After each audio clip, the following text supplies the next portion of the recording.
আর কি হলো, এর ফলে এই কর্মচক্রের মধ্যে আমরা আবৃত হয়ে গেলাম।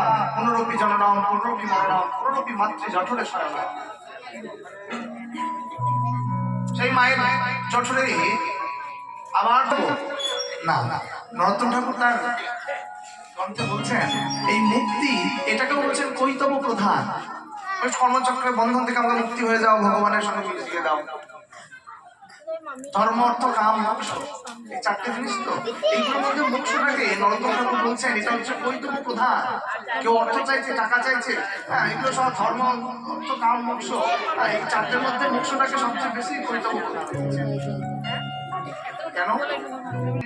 আমরা প্রচলন রয়েছে, একটা হচ্ছে আত্মহত্যা আর একটা হচ্ছে আত্মহনন।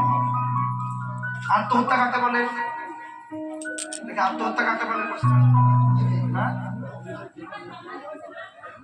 আত্মহত্যা কাকে বলে?